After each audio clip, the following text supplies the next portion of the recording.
Apple's new iPad, it's finally here, and there's no question. It's sleek, it's beautiful, and true to Apple's history of creating great products that work, as they should right out of the box. The Apple iPad, it upholds this legacy. But is the iPad a home run? In this video, we'll look at the iPad up close and personal, and we'll try to discover how will an iPad fit into your life. But first, a word about carbonite. On the Komando show, we always talk about all the latest gadgets and gizmos, but there's one thing that you always have to remember, and that's to protect all your valuable data that's stored on your hard drive. I'm talking about your financial documents, your photos, your memories. And that's why I love Carbonite Online Backup. It's automatic. You don't need to worry about anything, and it's unlimited. For just $55 a year, everything is safely and securely backed up at Carbonite. And when your hard drive dies, and notice I said when and not if, you can get everything back. The restoring is fabulous. To check it all out, first I want you to pause the video and then click the Carbonite ad, sign up, use promo code Kim, and you get 2 months free and a free 15-day trial. And when you're done, come on back and we'll look at the rest of today's video.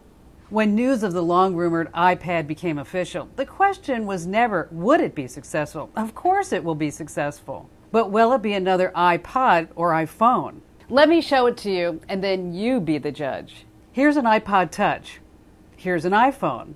Both are everywhere. Both are easy to use and superbly designed. Here's the iPad. Again, a simple, elegant design building on solid, proven products. The iPad is only a ½ inch thick. It weighs about 24 ounces, 1.5 pounds. The whole thing is housed in a single piece of aluminum. The touchscreen LED backlit display, it's sharp, clear, and easy to read in any lighting.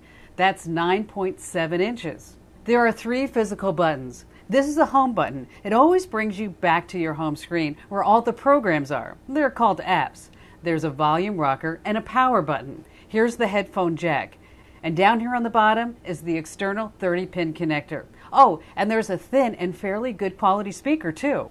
That's it. From here on out, the iPad works pretty much like an iPod Touch. It's all touchscreen driven, which brings me to one of the iPad's biggest faults, and that's fingerprints. When you use the iPad for any length of time, it just gets loaded with all kinds of fingerprints. When you buy an iMac or an iPhone, Apple throws in one of these handy cleaning cloths. Well, not so with the iPad. For the price of the iPad, I'm telling you, I probably should have gotten 2 of these, or maybe even 3. The iPad connects to the internet 2 ways, Wi-Fi or 3G cellular. You can surf the web, watch videos, send and receive your email, download and read books, and use all kinds of apps that you get from the Apple iTunes Store. Some are free, some aren't.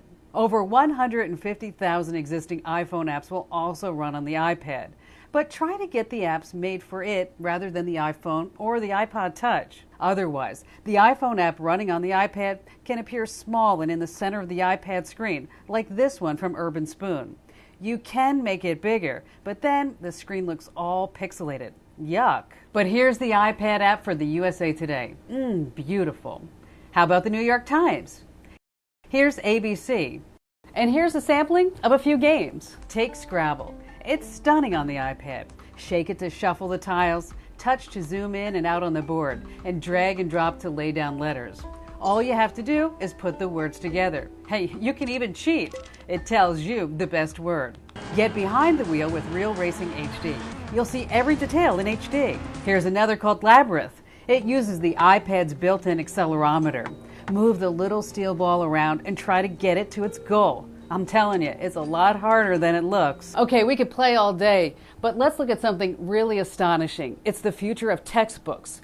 Let's look at a book about the periodic table of elements. I know, it sounds really incredibly boring, but look at this. The 118 elements of the periodic table. Here, let me pick one. How about gold? Here's the element story. You can even see it in 3D. That is, if you had some 3D glasses. Imagine doing this with American history, an entire encyclopedia, Webster's Dictionary. And yes, you can read ebooks on the iPad. There are some 60,000 books available at launch, and the effects can be absolutely stunning. There are font and brightness controls. You can zoom in, zoom out. You can look up words, and you can make bookmarks too. But if you want a straightforward ebook, in this case, I still prefer Amazon's Kindle. The screen isn't backlit, but there's no flickering that can tire your eyes. Okay, the iPad is gorgeous, but is the iPad right for you? And what about all the downsides? Well, we're going to cover all of that in part 2.